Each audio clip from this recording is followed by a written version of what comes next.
তিনি আল্লাহ যিনি মৃত্যু এবং জীবন সৃষ্টি করেছেন। কেন? বলে লিয়াবলুয়াকুম, তোমাদের পরীক্ষা করার জন্য।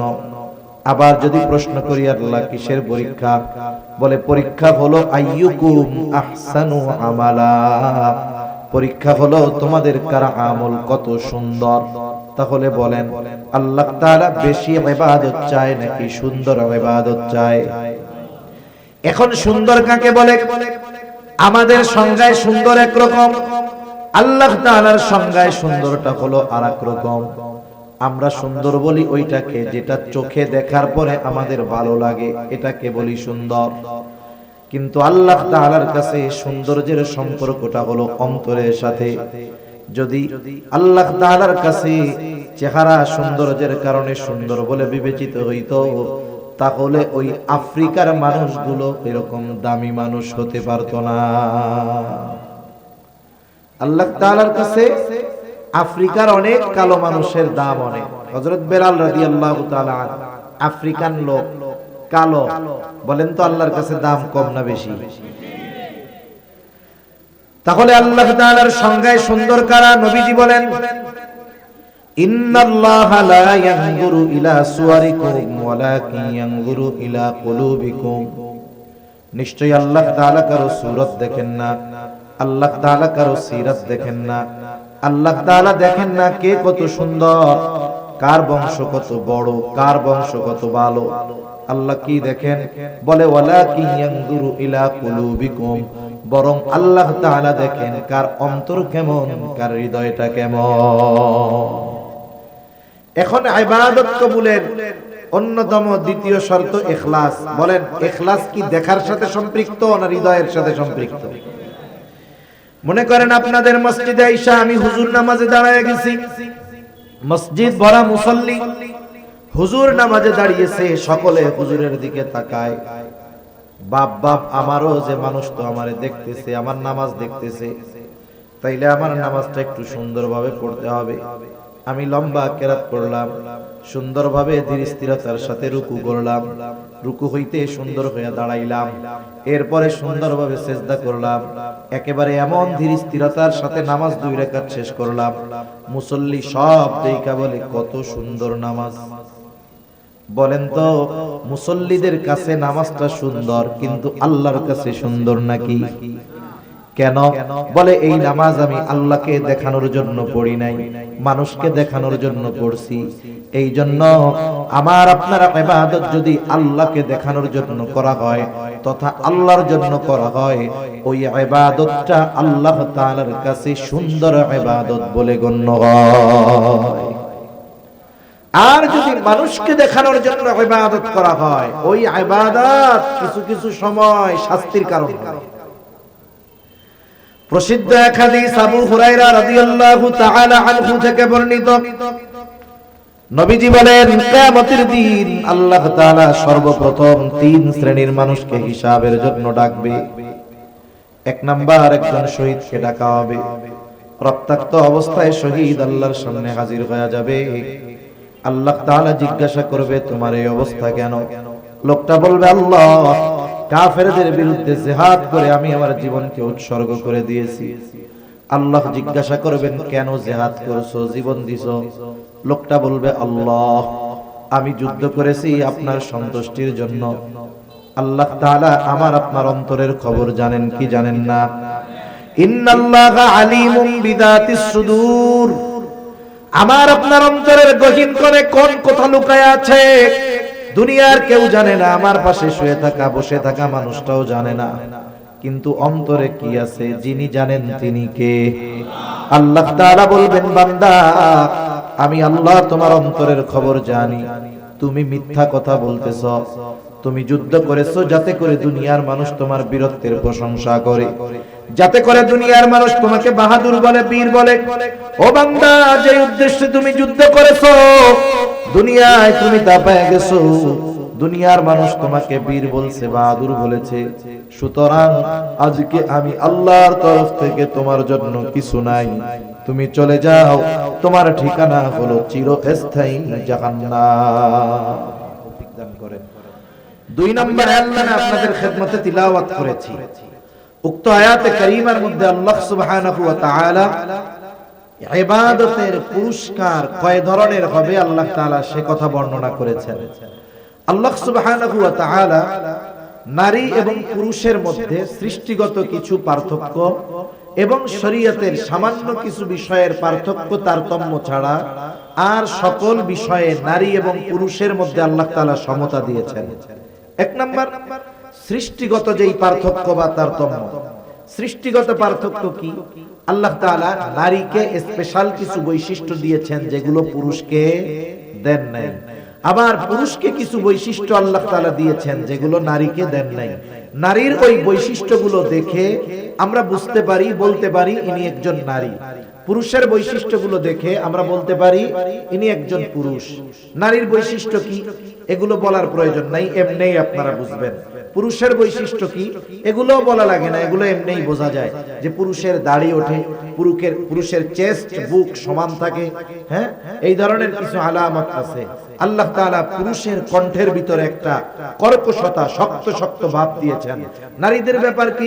সৃষ্টিগতভাবে যেগুলো দেখা যায়, আল্লাহ সুবহানাহু ওয়া তাআলা তাদেরকে দাড়ি দেন নাই, তারা লম্বা চুল রাখে, তাদের কণ্ঠের মধ্যে কোমলতা আল্লাহ তাআলা দান করেছেন। এছাড়াও কিছু দৈহিক পরিবর্তন আছে।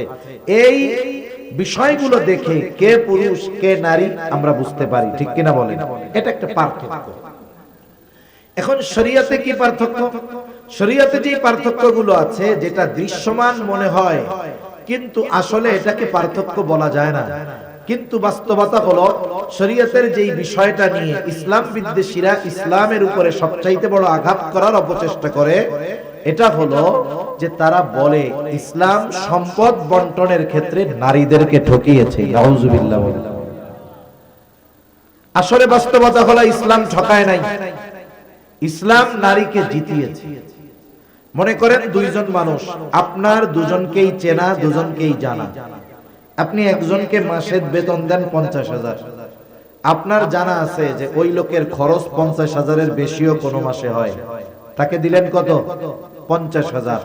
আরেকজনকে দিয়েছেন আপনি 25,000, আপনি জানেন যে এই লোকের খরচ আছে মাসে 15,000, তাহলে 50,000 যাকে দেওয়া হইল দেখা যাচ্ছে বেশি, কিন্তু তার খরচটাও বেশি, মাস শেষে তার কিছুই থাকে না। কিন্তু যাকে 25,000 দিলেন এই ব্যক্তির খরচ 15,000, মাস শেষে তার থাকে 10,000। বলেন তো, যদিও দেখা যায় 50,000 বেশি, যদিও দেখা যায় 25,000 কম, কিন্তু 50,000 ওয়ালার খরচ বেশি হওয়া 25,000-এর খরচ কম হওয়ায় বলেন তো মাস শেষে, দিন শেষে, বছর শেষে লাভবান কে? যারে বেশি দিয়েছেন সে না যাকে কম দিয়েছেন সে? বিষয়টা আপনি যদি এরকম ধরেন, বিষয়টা মোটামুটি এরকম। আল্লাহ তাআলা পুরুষকে দিয়েছেন নারীর দ্বিগুণ, দেখা যায় নারীকে দিয়েছেন অর্ধেক কম, কিন্তু বাস্তবতা হলো নারীকে যা দিয়েছেন তাই থেকে যায়, একটুও কমে না। নারী যখন বাবার ঘরে থাকে, নারী যখন কন্যা বাবার ঘরে, এই নারী, এই মেয়েটার বিবাহ হওয়ার আগ পর্যন্ত, বিবাহ 15 বছরে হোক, 18 বছরে হোক, 20 বছরে হোক, 25 বছরে হোক, 30 বছরে গিয়াও যদি তার বিবাহ হয়, এই বাবা ওই মেয়ের বিবাহের আগ পর্যন্ত 30 বছরেও যদি বিবাহ হয়, ওই 30 বছর পর্যন্ত ওই মেয়ের খরচ চালাতে বাধ্য।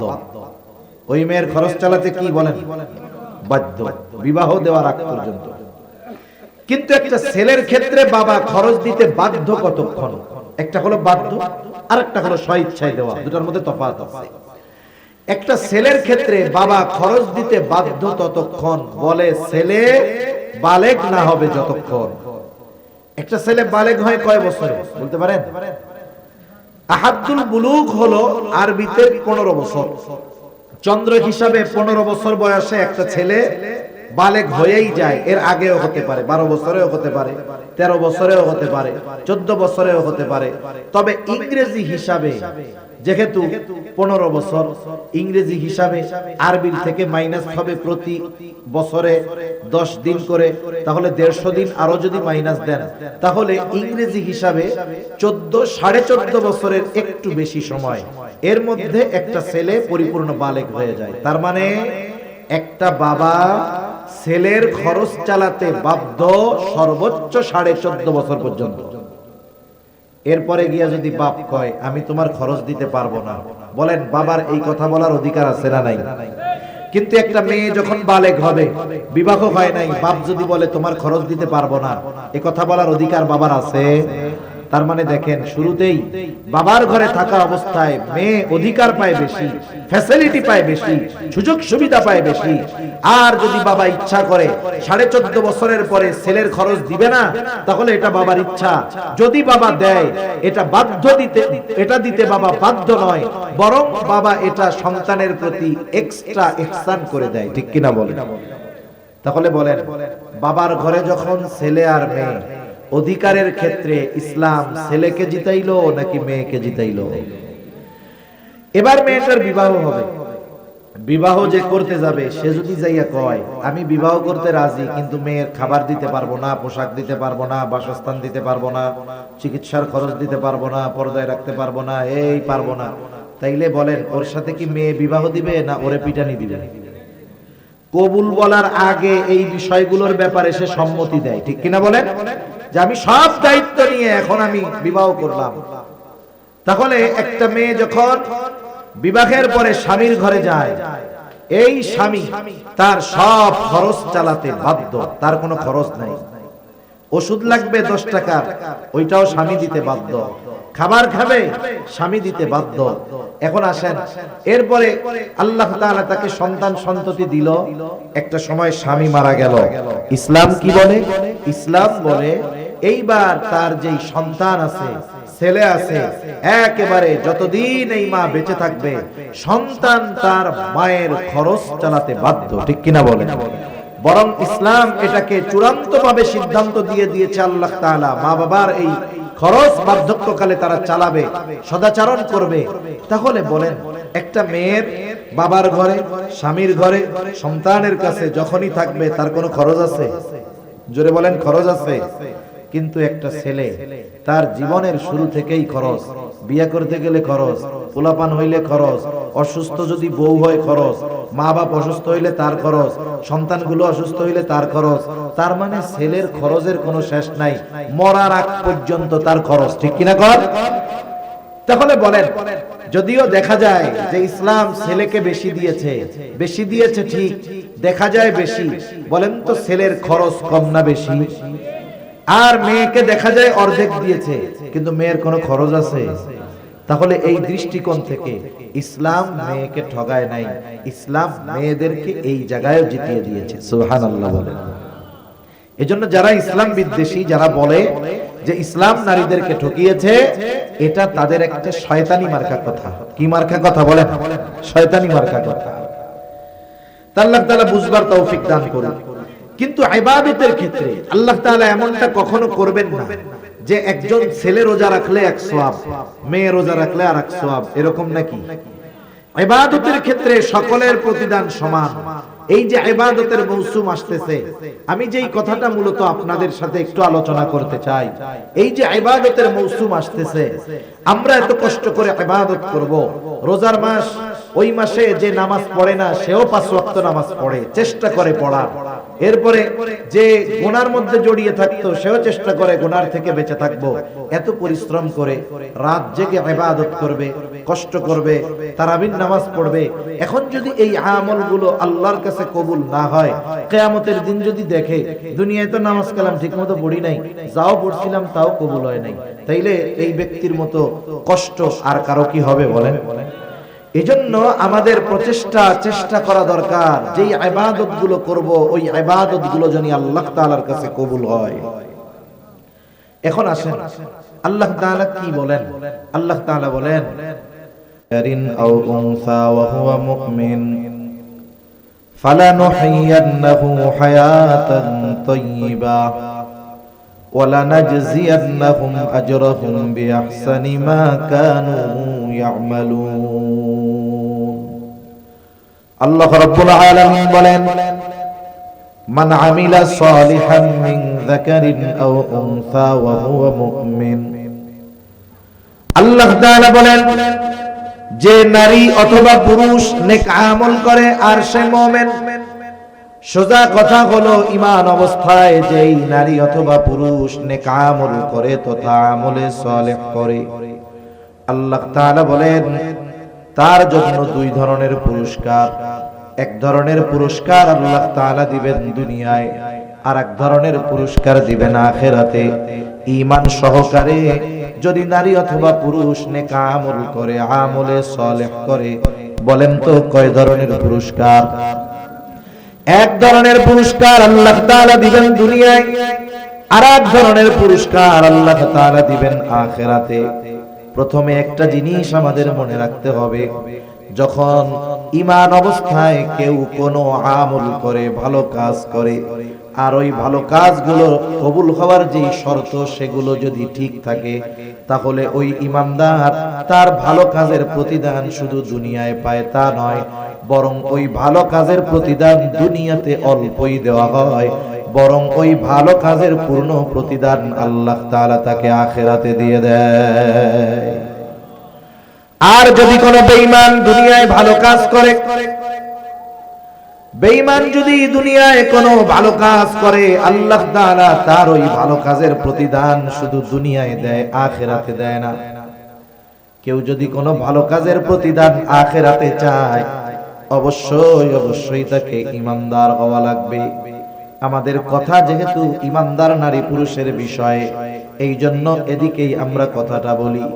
এখন আসেন, আল্লাহ তাআলা প্রথমে বললেন ঈমানদার নারী অথবা পুরুষ যদি আমলে সালেহ করে। এখন কথা হইল আমলে সালেহ জিনিসটা কি?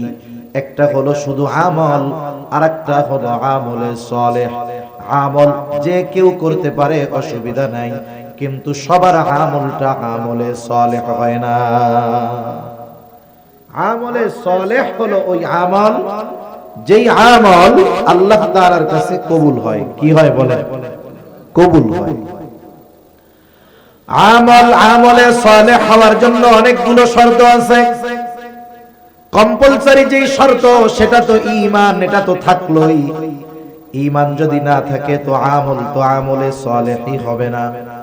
সাথে সাথে আরো কয়েকটা বিষয় যদি আমরা ঠিক রাখতে পারি, তাহলে আমার আপনার আমল যদি অল্প হয়, ছোট হয়, ওই অল্প আমলের জন্য বড় প্রতিদান যিনি দিবেন তিনি কে? তাহলে আমল যদি আল্লাহ তাআলার কাছে কবুল করাতে হয়, তাহলে এক নাম্বার ঈমান তো লাগবেই, দুই নাম্বার লাগবে ইখলাস, তথা নিয়তের বিশুদ্ধতা লাগবে যে আমি এই আমলটা কার জন্য করতেছি। আমি নামাজ পড়তেছি কার জন্য? আমি হজ করতেছি আলহাজ হাজি হওয়ার জন্য নাকি আল্লাহর জন্য? আমি দান সাদকা করতেছি কার জন্য? আল্লাহর জন্য। এই বিষয়গুলো আগে ফিক্সড করতে হবে। মোট কথা হলো আমার ছোট বড় সকল আমল আল্লাহ তাআলার জন্যই করতে হবে। ইখলাস বিষয়টা দেখা যায় না। ইখলাসের সম্পৃক্ততা হলো অন্তরের সাথে। কিসের সাথে?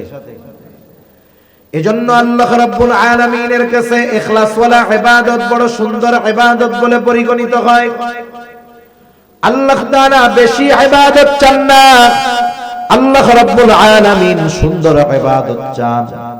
পবিত্র কোরআনুল কারীমের সূরাতুল মুলক আল্লাহ তাআলা বলেন, আল্লাযী খালাকাল মাউতা ওয়াল হায়াতা লিয়াবলুয়াকুম আইয়ুকুম আহসানু আমালা। তিনি আল্লাহ যিনি মৃত্যু এবং জীবন সৃষ্টি করেছেন। কেন?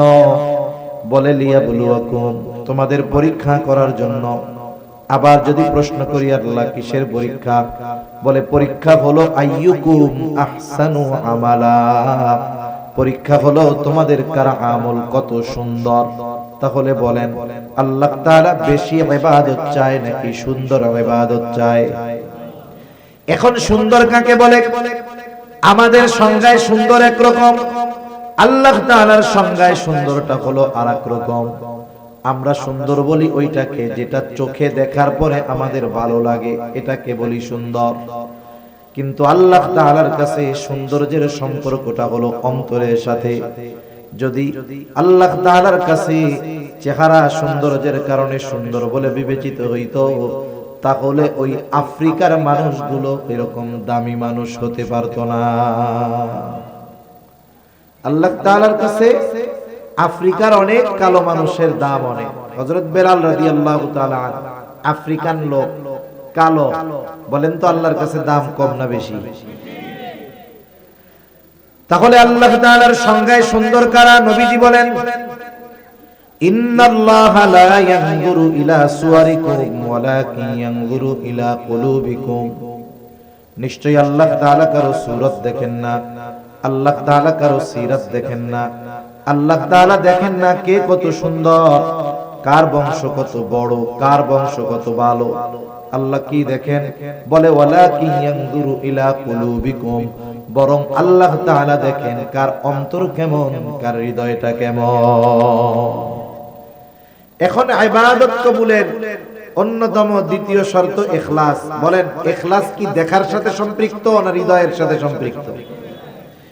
মনে করেন আপনাদের মসজিদে আইসা আমি হুজুর নামাজে দাঁড়ায় গেছি, মসজিদ ভরা মুসল্লি, হুজুর নামাজে দাঁড়িয়েছে, সকলে হুজুরের দিকে তাকায়।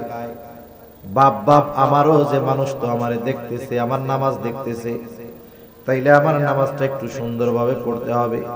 আমি লম্বা কেরাত পড়লাম, সুন্দরভাবে ধীর স্থিরতার সাথে রুকু করলাম, রুকু হইতে সুন্দর হয়ে দাঁড়াইলাম, এরপরে সুন্দরভাবে সেজদা করলাম, একেবারে এমন ধীর স্থিরতার সাথে নামাজ 2 রাকাত শেষ করলাম। মুসল্লি সব দেখা বলে কত সুন্দর নামাজ। বলেন তো মুসল্লিদের কাছে নামাজটা সুন্দর, কিন্তু আল্লাহর কাছে সুন্দর নাকি? কেন? বলে এই নামাজ আমি আল্লাহকে দেখানোর জন্য পড়ি নাই, মানুষকে দেখানোর জন্য পড়ছি। এই জন্য আমার আপনার ইবাদত যদি আল্লাহকে দেখানোর জন্য করা হয় তথা আল্লাহর জন্য করা হয়, ওই ইবাদতটা আল্লাহ তাআলার কাছে সুন্দর ইবাদত বলে গণ্য হয়। আর যদি মানুষকে দেখানোর জন্য ইবাদত করা হয়, ওই ইবাদত কিছু কিছু সময় শাস্তির কারণ হয়। প্রসিদ্ধ এক হাদিস আবু হুরায়রা রাদিয়াল্লাহু তাআলা আনহু থেকে বর্ণিত, নবীজি বলেন, কিয়ামতের দিন আল্লাহ তাআলা সর্বপ্রথম 3 শ্রেণীর মানুষকে হিসাবের জন্য ডাকবে। 1 নাম্বার, একজন শহীদকে ডাকা হবে। রক্তাক্ত অবস্থায় শহীদ আল্লাহর সামনে হাজির হয়ে যাবে। আল্লাহ তাআলা জিজ্ঞাসা করবে, তোমার এই অবস্থা কেন? লোকটা বলবে, আল্লাহ, কাফেরদের বিরুদ্ধে জিহাদ করে আমি আমার জীবনকে উৎসর্গ করে দিয়েছি। আল্লাহ জিজ্ঞাসা করবেন, কেন জিহাদ করেছো, জীবন দিছো? লোকটা বলবে, আল্লাহ, আমি যুদ্ধ করেছি আপনার সন্তুষ্টির জন্য। আল্লাহ তাআলা আমার আপনার অন্তরের খবর জানেন কি জানেন না? ইন্নাল্লাহা আলিমুম বিদাতিস সুদূর, আমার আপনার অন্তরের গহীন কোণে কোন কথা লুকায় আছে দুনিয়ার কেউ জানে না, আমার পাশে শুয়ে থাকা বসে থাকা মানুষটাও জানে না। কিন্তু অন্তরে কি আছে যিনি জানেন তিনি কে? আল্লাহ তাআলা বলবেন, বান্দা, আমি আল্লাহ তোমার অন্তরের খবর জানি। তুমি মিথ্যা কথা বলতেছো, তুমি যুদ্ধ করেছো যাতে করে দুনিয়ার মানুষ তোমার বীরত্বের প্রশংসা করে, যাতে করে দুনিয়ার মানুষ তোমাকে বাহাদুর বলে, বীর বলে। ও বান্দা, যে উদ্দেশ্যে তুমি যুদ্ধ করেছো, দুনিয়ায় তুমি তা পেয়ে গেছো, দুনিয়ার মানুষ তোমাকে বীর বলছে, বাহাদুর বলেছে। সুতরাং আজকে আমি আল্লাহর তরফ থেকে তোমার জন্য কিছু নাই, তুমি চলে যাও, তোমার ঠিকানা হলো চিরস্থায়ী জাহান্নাম। 2 নম্বরে আল্লাহ তাআলা একজন দানবীরকে ডাকবে। আল্লাহ তাআলা জিজ্ঞাসা করবে, গোলাম, কেন তুমি এই সম্পদ দান করছো? লোকটা বলবে, আল্লাহ, আপনার দেওয়া সম্পদ আমি মানুষের জন্য দান করেছি, যার ঘর নাই তারে ঘর বানায়া দিছি। কেন? বলে আপনার সন্তুষ্টির জন্য। আল্লাহ তাআলা বলবেন, না বান্দা, তুমি মিথ্যা বলতেছো, আমি আল্লাহ তোমার অন্তরের খবর জানি। তুমি দান করেছো যাতে করে দুনিয়ার মানুষ তোমার দানের প্রশংসা করে, দানবীর বলে, সমাজ সেবক বলে। বান্দা, যে উদ্দেশ্যে তুমি দান করেছো তুমি দুনিয়ায় তা পেয়ে গেছো, তোমাকে দুনিয়ার মানুষ দানবীর বলেছে, সমাজ সেবক বলেছে, তোমার দানের প্রশংসা করেছে। সুতরাং আজকে আমি আল্লাহর তরফ থেকে তোমার জন্য কিছু নাই, তুমি চলে যাও, তোমার ঠিকানা হলো চিরস্থায়ী জাহান্নাম। এরকম লোক দেখাই না, দানবীর আছে না, কত জায়গায় আছে।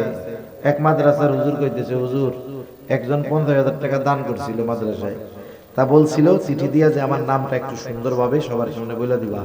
তা বেচারার আর কইতে টইতে মনে নেই। এখন এই যে মাহফিলে মানুষের সামনে বলে নাই কেন, দানের ঘোষণা দেয় নাই কেন, পরে এসে টাকা ফেরত নিয়ে গেছে। গত বছর না তার আগের বছর খবরে দেখলাম একজন লোক মসজিদে ফ্যান দান করছে, সে হলো মেম্বার ক্যান্ডিডেট ছিল, এখন হইতে পারে নাই। যেই এলাকায় মসজিদে ফ্যান দিছে ওই এলাকার মানুষ তারে ভোট দেয় নাই, আস্তে করে মসজিদের ফ্যান গুলো খুলে নিয়ে গেছে। এই রকম দান যদি কোটি কোটি টাকাও করা হয় কোনো লাভ আছে? দানবীর হওয়ার লাইগা দান করে লাভ নাই, ভোট পাওয়ার লাইগা দান করে লাভ নাই, কোনো দাম নাই, ঠিক কিনা বলেন? তৃতীয়তে আল্লাহ তাআলা একজন কারি সাহেবকে ডাকবে, আলেমকে ডাকবে। আল্লাহ তাআলা জিজ্ঞাসা করবে, বান্দা কেন কোরআন শিখেছো, কেন ইলম অর্জন করেছো? লোকটা বলবে, আল্লাহ কোরআন শিখেছি আপনার সন্তুষ্টির জন্য। আল্লাহ তাআলা বলবে, না বান্দা তুমি মিথ্যা বলতেছো, তুমি কোরআন শিখেছো যাতে করে মানুষ তোমার তিলাওয়াতের প্রশংসা করে, তুমি আলেম হয়েছো যাতে মানুষ তোমারে আলেম বলে। মানুষের প্রশংসা পাওয়ার জন্য ইলম অর্জন করেছো, কোরআন শিখেছো, যে উদ্দেশ্যে অর্জন করেছো তা দুনিয়ায় তুমি তা পেয়ে গেছো। সুতরাং আজকে আমি আল্লাহর তরফ থেকে তোমার জন্য কিছু নাই, তুমি চলে যাও, তোমার ঠিকানা হলো চিরস্থায়ী জাহান্নাম।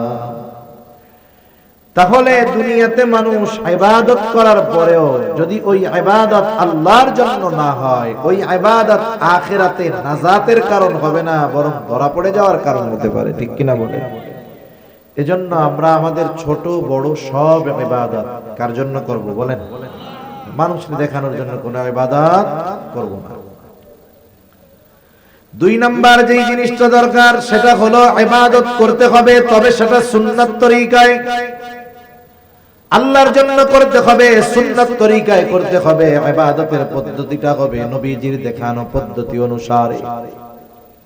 দুনিয়াতে এমন কোন ইবাদত নাই যে ইবাদত সুন্নাত তরিকায় নাই, বরং সুন্নাত তো হলো এমন এক পরশ পাথর, যেই পরশ পাথর যদি দুনিয়ার কোন কাজের সাথে লাগায় দেওয়া হয় ওটাও ইবাদত হয়ে যায়। সুবহানাল্লাহ। যেমন দৈনিক আমাদের কিছু কাজ থাকে, জরুরত ছাড়া পায়খানা প্রস্রাব করা, খানা দানা খাওয়া, এটা প্রতিনিয়তই আমরা করি কি করি না?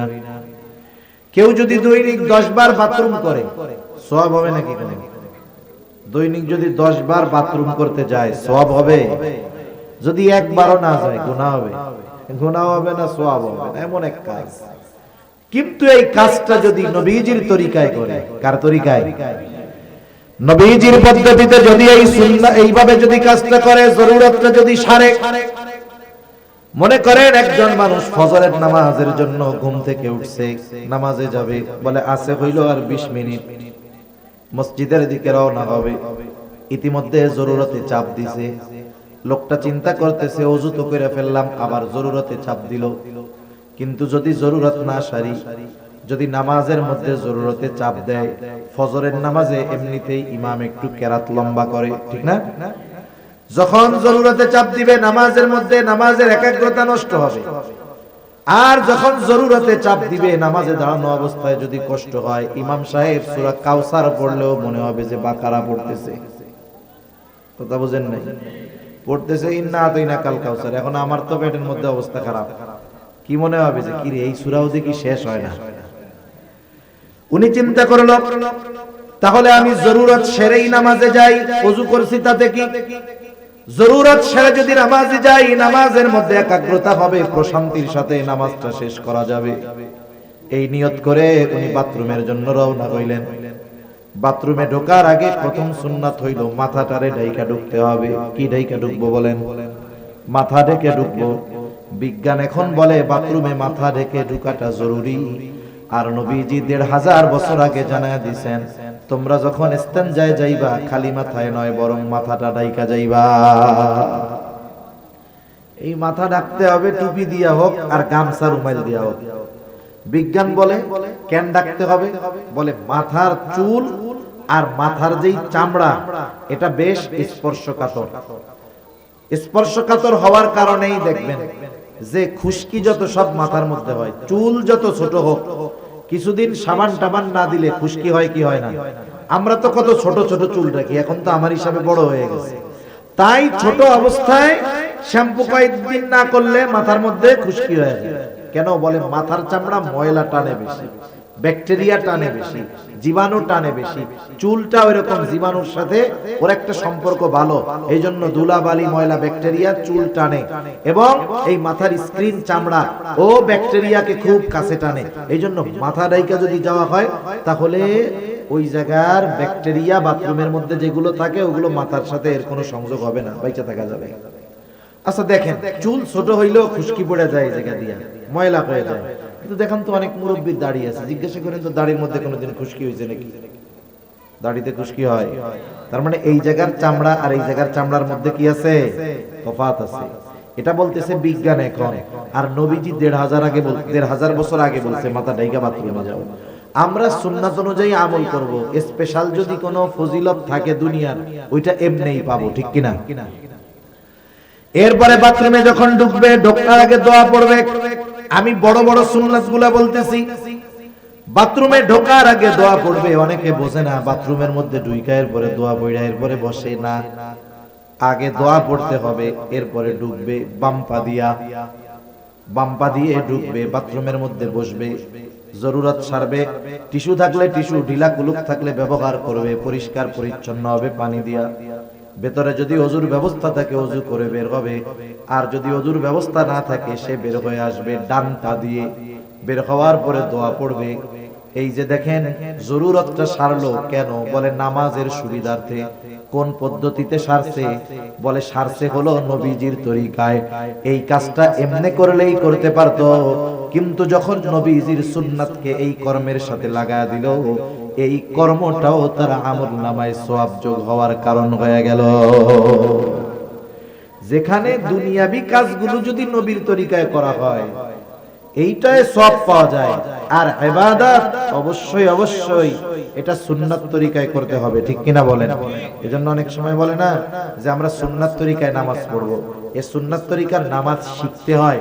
আমরা উলামায়ে কেরাম, ইমাম সাহেব এনাদের কাছ থেকে গিয়ে নামাজটা কি করব?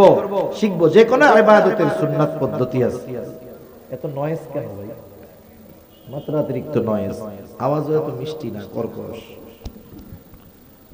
মনিটরের আওয়াজ হবে একবারে সফট, নরম, কানে এসে লাগছে।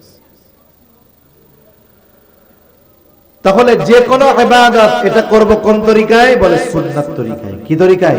সুন্নাত তরিকায়।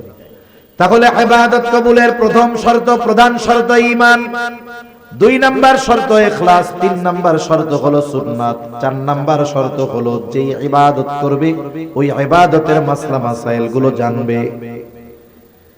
একজন মানুষ নামাজ পড়বে, বলেন তো নামাজের কিছু জরুরি মাসলা মাসাইল আছে না নাই? এগুলো জানার দরকার। এই জন্য নবীজি সাল্লাল্লাহু আলাইহি ওয়াসাল্লাম বলেন, তলাবুল ইলমি ফারিদাতুন আলা কুল্লি মুসলিম। দ্বীনি ইলম শিক্ষা করা প্রত্যেক মুসলমান নরনারীর উপরে ফরজ। কতটুকু ফরজ? কেউ কেউ বলেন একজন নিজে দ্বীনের উপরে পরিপূর্ণ চলার জন্য যতটুকু ইলমে দ্বীন দরকার শেখা ফরজ। আবার কেউ কেউ বলেন না, আর একটু বেশি শিখতে হবে। কতটুকু বেশি? আল্লাহ তাআলা কোরআনুল কারীমের মধ্যে বলেন, ইয়া আইয়ুহাল্লাযীনা আমানু কু আনফুসাকুম ওয়া আহলিকুম নারা। আল্লাহ তাআলা বলেন, হে ঈমানদারেরা, নিজে জাহান্নামের আগুন থেকে বাঁচো, অধীনস্থদেরকেও বাঁচাও। নিজে কেমনে বাঁচবা? বলে আল্লাহ তাআলার আদেশ নিষেধ মান্য করার মাধ্যমে নিজে জাহান্নাম থেকে বাঁচো। অধীনস্থদের কেমনে বাঁচাইবা? বলে তাদেরকে দ্বীনের উপরে পরিচালনা করার মাধ্যমে বাঁচাও, নিজে চলার মাধ্যমে বাঁচাও, অধীনস্থদেরকে চালানোর মাধ্যমে বাঁচাও। এখন বলেন, আমি আপনি যদি পরিপূর্ণ দ্বীনের উপরে চলতে চাই, চলতে যাই, ইলমে দ্বীন অর্জন করার দরকার আছে না নাই? নিজে যদি চলতে চাই ইলমে দ্বীন দরকার, তাইলে আরেকজনকে যদি চালাইতে চাই ওই চালানোর জ্ঞান দরকার আছে না নাই? তাহলে কতটুকু শিখতে হবে? বলে কমপক্ষে নিজে এবং নিজের অধীনস্থদেরকে দ্বীনের উপরে চালানো যায় এই পরিমাণ ইলমে দ্বীন শিক্ষা করা প্রত্যেক মুসলমান নরনারীর উপরে ফরজ। এখন বাস্তবতা হইল, আমাদের সমাজের অনেক মানুষ আছে নামাজি, ভালো মানুষ, 5 ওয়াক্ত নামাজ পড়ে, কিন্তু আফসোস এই পরিমাণ ইলমে দ্বীন সে শিক্ষা করে নাই। তাহলে তো সে গুনার মধ্যে আছে, ঠিক কিনা বলেন? এখন শিখবো কেমনে? এক এক কথায় আসলে এক একটা শুধু বাড়তে থাকে, আমি চাইতেছি কমাইতে, এটা আরো বাড়ে। শিখবো কেমনে? শেখার পদ্ধতিটা কি? আমাদের ছোট ছোট বাচ্চা যারা আছে এদেরকে আমরা মাদ্রাসায় দিলে, নুরানি মাদ্রাসায় দিলে এগুলো শিখতে পারবে, ঠিক কিনা বলেন? শুনেন, যে জামানা আসতেছে, আগামী প্রজন্ম দ্বীনহীন হয়ে যায় কিনা, দ্বীন শূন্য হয়ে যায় কিনা, তাদেরকে তো নাস্তিক মুরতাদ বানানোর জন্য আমাদের পাঠ্যপুস্তকের মধ্যে নাস্তিক্যবাদ, সেকুলারিজম, ধর্মহীনতা, সমকামিতা সহ সকল ধরনের পাপাচার শিক্ষা দেওয়ার অপচেষ্টা চলতেছে, ঠিক কিনা বলেন? আমরা বুঝতেছি যে এই শিক্ষার দ্বারা আমাদের সন্তান জান্নাতের রাস্তা বহুদূর, ওর জাহান্নামে এলো দৌড়ায় দৌড়ায় যাবে। কেউ চায় না যে তার সন্তান বদ্দীন হোক। তাহলে কি করার দরকার? বলে সন্তানদেরকে আগে দ্বীন শেখাইতে হবে। আপনি আগে আপনার সন্তানটাকে মাদ্রাসায় দিবেন, দ্বীন শিখাবেন। একটা ছেলে যদি নুরানিতে 3, 4, 5, 4 পর্যন্ত পড়ে, আশা করা যায় ওই ছেলেটা জরুরতে দ্বীন তথা দ্বীনের উপরে চলার জন্য যতটুকু জ্ঞান অর্জন করা ফরজ, ততটুকু আলহামদুলিল্লাহ সে অর্জন করে ফেলে। তাহলে কি হইল? আপনি তাকে যে এই যে দ্বীনের উপরে চালানোর জন্য দ্বীন শেখাইলেন, এটা তার হক আপনার উপরে ছিল। আপনি যেই বাপ, ডাক্তারের বাপ, ইঞ্জিনিয়ারের বাপ, অনেকে এসে গর্বের সাথে বলে আমার 3 পোলা ডাক্তার। আপনি ডাক্তার বানাইছেন, ঠিক আছে, টাকা কামাইবে, অসুবিধা নাই, কিন্তু এই ডাক্তারকে যদি আপনি ওই পরিমাণ দ্বীন শেখানোর ব্যবস্থা না করেন, ওই ডাক্তার যদি কিয়ামতে জাহান্নামে যায়, আপনি বাপরে আগে জাহান্নামে নেওয়ার ব্যবস্থা সে করবে, ঠিক কিনা বলেন? এজন্য জাগতিক লাইনে যা বানান না কেন সেটা পরের হিসাব, কিন্তু তার ভিত্তিমূলক শিক্ষাটা দ্বীনি শিক্ষায় দেন। এটা এখন আমাদের জন্য সর্বোচ্চ জরুরি, কারণ আমাদের সন্তানদের ক্লাস 3 থেকেই নাস্তিক বানানোর কর্মকাণ্ড এরা চালু করে দিয়েছে, ঠিক কিনা বলেন? সন্তান আপনার, ভবিষ্যৎ আপনার সন্তানের, চিন্তা করবেন, সিদ্ধান্ত নেবেন, এটাও আপনারা। আমরা শুধু আপনাদের বলে দিতে পারি, আপনাদের সিদ্ধান্ত নিয়ে নেওয়ার ক্ষমতা বা সিদ্ধান্ত দেওয়ার ক্ষমতা আমাদের নেই। আমরা সতর্ক করতে পারি, ঠিক কিনা বলেন? তাহলে দ্বীন ইলম ছোট মানুষদের তো শিক্ষা করবে। এখন আমরা বুড়া মুরব্বী, আমরা কোত্থেকে শিখবো? আপনারা আপনাদের মসজিদের ইমাম সাহেবের সাথে বলেন যে হুজুর, দ্বীনি ইলম শিক্ষা করা তো প্রত্যেক মুসলমানের উপরে ফরজ। কোন বিষয়গুলো বা কতটুকু শিক্ষা করা ফরজ আমরা তো জানি না। আপনি দৈনিক আমাদের 1 ঘন্টা সময় দেন, আধা ঘন্টা সময় দেন, যে আমরা জরুরতে দ্বীন তথা যে বিষয়গুলো ফরজ এগুলো আমরা একটু শিখি। আসল কথা হইল, চার দোকানের টিভি দেখা 5 ঘন্টা কাটাইতে কষ্ট হয় না, কিন্তু ইমাম সাহেবের কাছে গিয়া 1 ঘন্টা দ্বীন শিখতে গেলে জান বাইর হয়ে যায়, ঠিক কিনা বলেন? আপনার আমার সুযোগ আছে, এই জবাবদিহিতা আল্লাহ তাআলার কাছে করতে হবে। এটা বলতে পারবো না যে হুজুর আল্লাহ আমরা শিখি না, এর জন্য মোল্লারা দায়ী। কেন? শেখার জন্য তো নিজের আগ্রহের দরকার। আপনার সময় ছিল, সুযোগ ছিল, 4 দোকানে টিভির সামনে বসে আড্ডা দিয়ে গল্প দিয়ে কাটাইছেন, আপনি 1-1.5 ঘন্টা সময় মসজিদে ইমাম সাহেবের কাছে দিতে পারেন নাই, এর জন্য ধরা খাইতে হবে কি হবে না? এজন্য এখন থেকে, আজকে থেকে দৃঢ় প্রতিজ্ঞাবদ্ধ হব, যারা মনে করেন যে আমার জরুরতে দ্বীন, যতটুক দ্বীন শেখা ফরজ জানা নাই, আপনি ইমাম সাহেবের সাথে পরামর্শ করেন, হুজুর কোন কোন বিষয়গুলো শিখতে হবে, একটা একটা করে আমাদেরকে এক এক দিন শিখায় দেন। যদি 2, 4, 6 মাস মেহনত করেন সর্বোচ্চ, মুরব্বী মানুষ জেহেনে ধরবে কম, এই 6টা মাস যদি একটু মেহনত করেন, ইনশাআল্লাহ যতটুকু দ্বীন শেখা ফরজ আপনি শিখে ফেলতে পারবেন। যদি না শিখেন কি হবে? দেখা গেল এই গুরুত্বপূর্ণ ইবাদতগুলো নষ্ট হবে, আপনি টেরও পান না। যেমন একটা বলি, নামাজের ভেতরে বাহিরে 13 ফরজ। কত ফরজ? জোরে বলেন কত ফরজ? বলেন তো ফরজ ছুইটা গেলে নামাজ থাকবে না যাবে? এখন একজন নামাজির যে ফরজ ছুইটা গেছে এটা বোঝার জন্য তাকে আগে নামাজের বাহিরে ভিতরের 13 ফরজ জানতে হবে। যদি না জানে কোন টাইমে যে ফরজ ছুটছে জানেই তো না, এখন ও যতই না জানুক কিন্তু আর নামাজ তো থাকবে। নামাজের ওয়াজিব 14টা, ওয়াজিব ছুটে গেলে সাহু সিজদা দিতে হয়। সাহু সিজদা না দিলে নামাজ হবে না। এখন যে নামাজের ওয়াজিব 14টা এটা তো আগে তাকে জানতে হবে। জানলেই না বুঝবে যে আমার ওয়াজিব একটা ছুটছে, এখন সাহু সিজদা দিব। ফরজ ছুটে গেলে নামাজ শেষ, সাহু সিজদা দিলে কাজ হবে না। ওয়াজিব ছুটে গেলে সাহু সিজদা দিতে হবে, দিলে নামাজ হয়ে যাবে, না দিলে হবে না। আবার দেখেন নামাজ ভঙ্গের কারণ আছে 19টা, ওই 19টা থেকে একটা কারণ পাওয়া গেলে নামাজ ভেঙে যায়। দেখা গেল নামাজ ভঙ্গের কারণগুলো জানা নাই, 19টা থেকে একটা যদি সংগঠিত হয়ে যায় বলেন তো নামাজ থাকবে না যাবে? তাহলে এই যে নামাজ ভাঙ্গার কারণ 19টা শিখতে হবে, এটাও শেখা ফরজ। নামাজের ওয়াজিব গুলো জানাও ফরজ, নামাজের ফরজ গুলো জানাও ফরজ। আবার বলেন তো ওযু ভঙ্গের কারণ কয়টা? বলে 7টা। এই 7টা থেকে একটা কারণ যদি পাওয়া যায় নামাজ থাকবে না যাবে বলেন তো? দুইজন নামাজ পড়তেছে পাশাপাশি, এখন একজন নামাজ শেষ হওয়ার আগে 2টা সাহু সিজদা দিয়া আবার নামাজ যথারীতি শেষ করেছে। পাশের জন জিজ্ঞাসা করে বাইরে, তুই যে সাহু সিজদা দিলি কারণটা কি? বলে কারণ হইল আমার একটু হদস হয়ে গেছে, মানে একটু বায়ু বের হয়ে গেছে। কি হইছে? বাতাস বের হইছে আর কি। এখন বলেন তো বাতাস বের হইলে কি ওযু থাকবে? ওযু যদি না থাকে নামাজ থাকবে? ও সৌসিদা 2 টাকা 200 দিলে কি ওর নামাজ হবে না? দেখেন একটার সাথে একটা কানেক্টেড। যেমন নামাজের বাহিরে ভিতরে 13 ফরজের প্রথম ফরজ কি বলে? শরীর পাক, কাপড় পাক। প্রথম শরীর পাক, তারপরে কি? কাপড় পাক। এখন একজন গোসল তার ফরজ, এখন গোসল ফরজ হইছে, শরীর পাক বানাইতে হবে না? শরীর পাক কেমনে হবে? বলে গোসলের ফরজ যেগুলো আছে এগুলো জেনে গোসল করতে হবে, এরপরে তার দৈহিক পবিত্রতা অর্জন হবে, ঠিক কিনা বলেন? এখন এতে গোসলের ফরজই জানে না, কাজ হবে? শরীর পাক হবে? হবে না। এরপরে মনে করেন কাপড় পাক, কাপড় পাক হইতে হবে। এখন মনে করেন কাপড়ের উপর একটা নাপাকি পড়ছে, এখন এই নাপাকি পড়লে কতটুক নাপাক থাকলে নামাজ হয়ে যাবে, কতটুক থাকলে হবে না, এটা তার জানার দরকার আছে না নাই? এখন মনে করেন একটা পোলা পাইনের 1 ফোঁটা মুত পড়ছে, কি পড়ছে? প্রস্রাব পড়ছে। এখন প্রস্রাব পড়ছে 1 ফুট, 1 ফুট এমনি জায়গায় যতটুক নিবে, বলেন তো কাপড়ের উপরে পড়লে ওই ফোঁটা কি জায়গায় থাকবে না ছড়ায়া যাবে?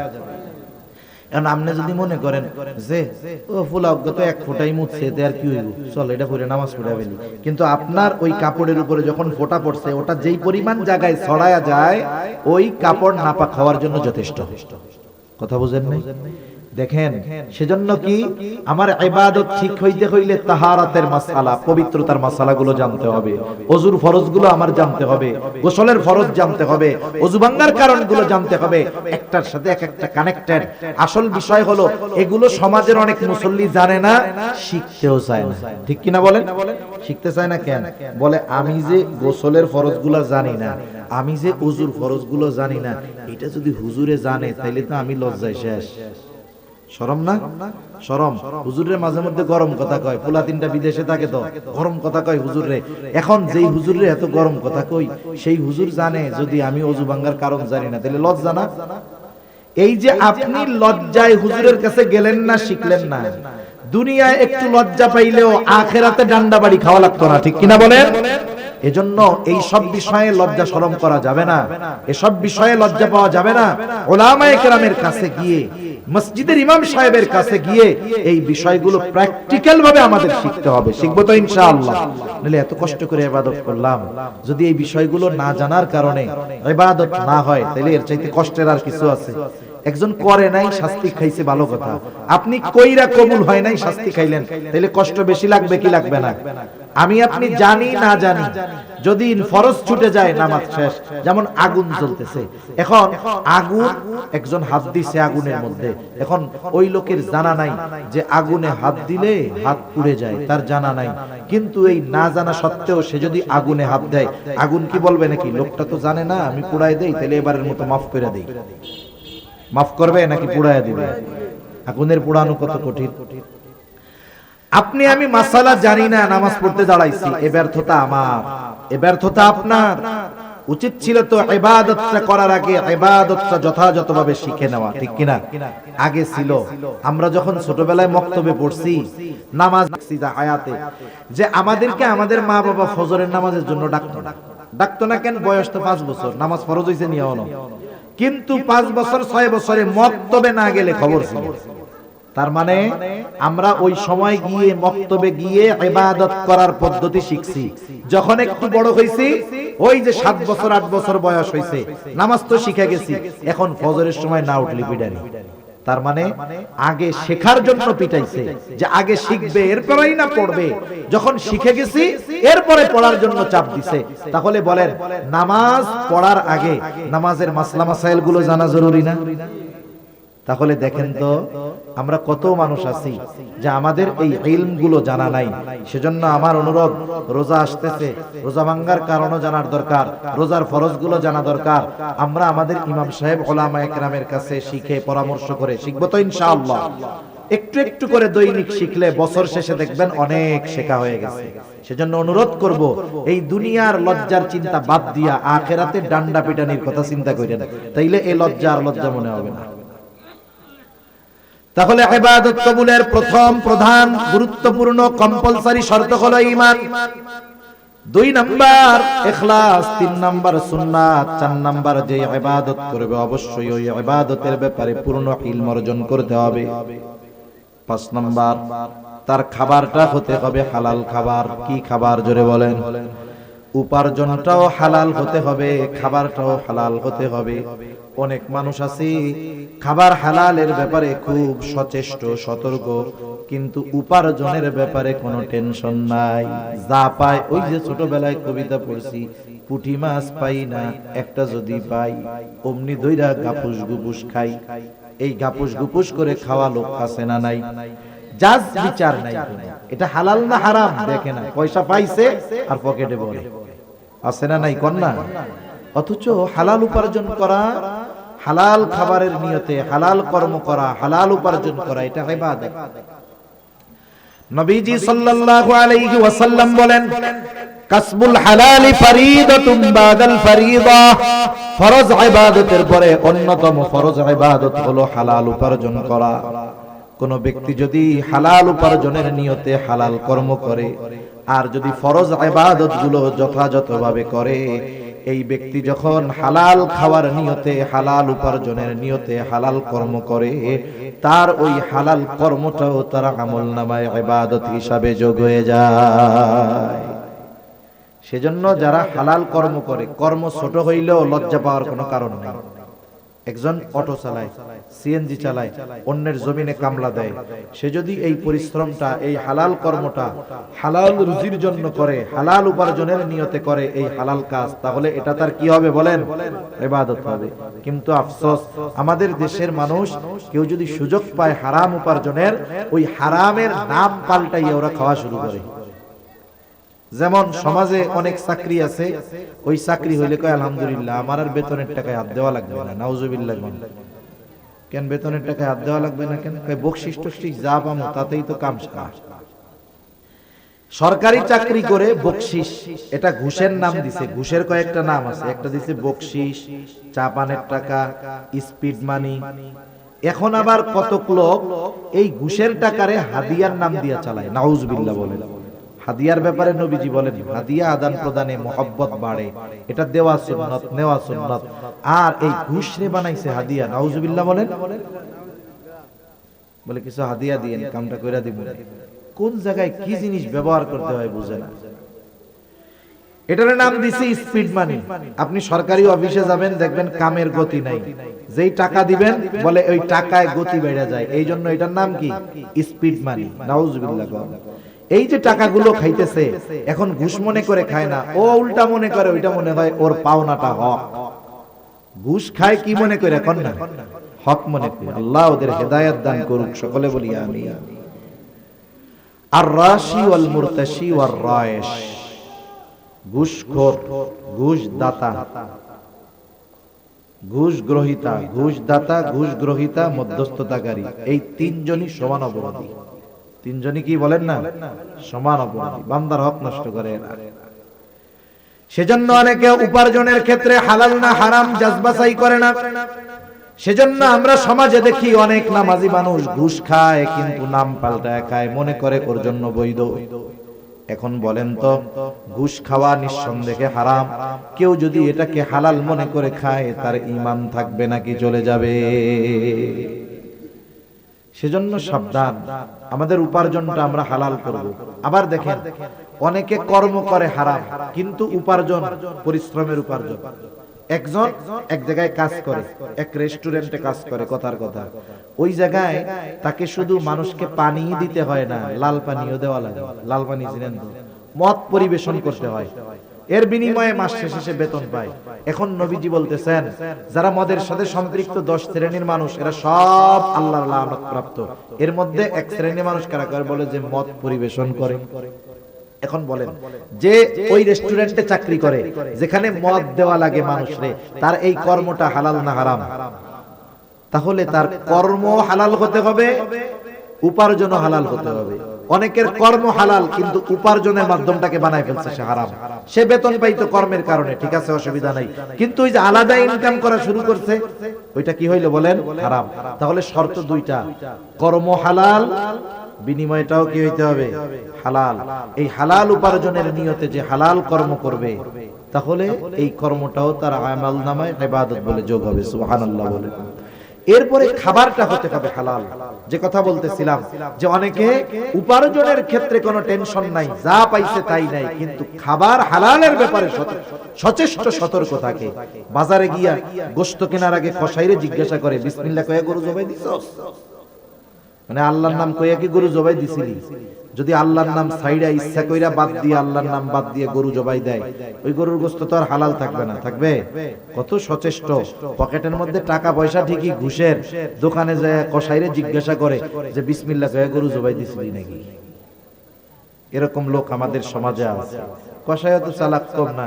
কসাই কি বলে? বলে এই ভুল আমি করি না, নামাজ কালাম পড়ি না, এটা আমার পাপ, আল্লাহ চাইলে মাফ করে দিবে। ইচ্ছা করে যদি বিসমিল্লাহ বাদ দিয়া গরু জবাই দেই, এই গরুর গোশত হালাল থাকবে না, যারাই খাবে সবাইরে হারাম খাওয়ানো হবে, আমার কবিরা গুনাহ হবে, বান্দার হক নষ্ট হবে। এত হিসাব দিতে রাজি নাই, এই জন্য গরু জবাই দেওয়ার সময় বিসমিল্লাহ কইতে ভুলি নাই আমি।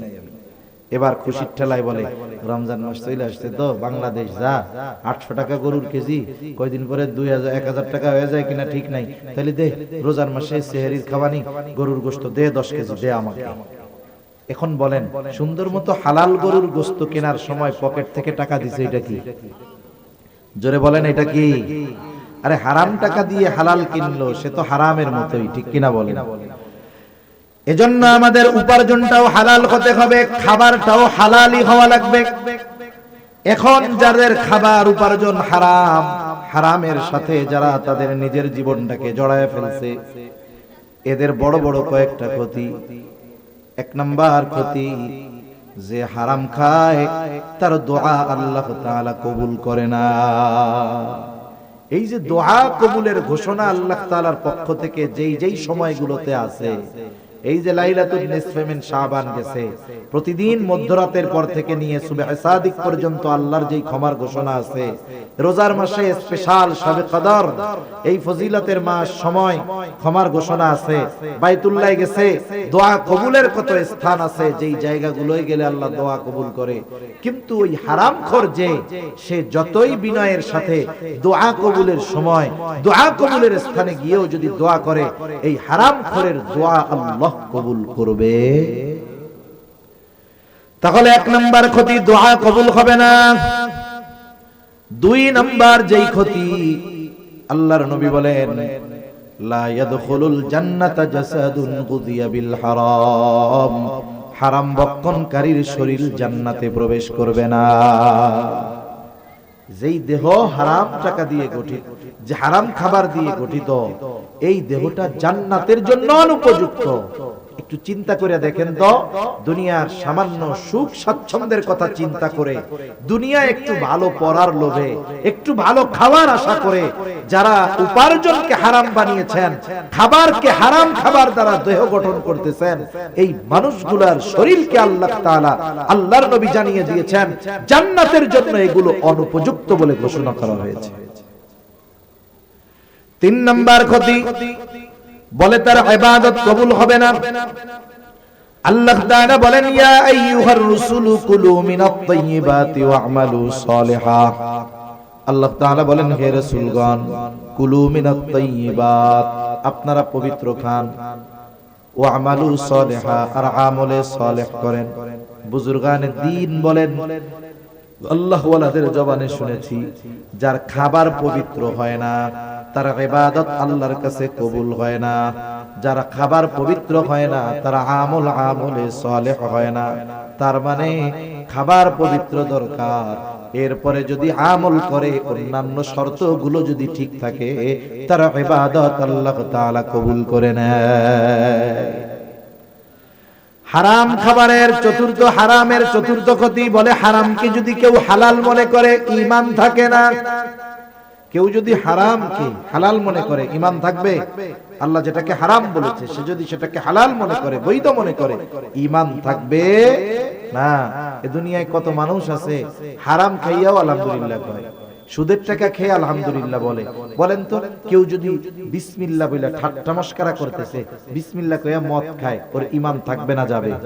কেউ যদি এমনে মদ খায় কবিরা গুনাহ হবে, কিন্তু যদি সে মদকে বৈধ হালাল মনে করে কিন্তু মদ খায় না, তার ঈমান চলে যাবে।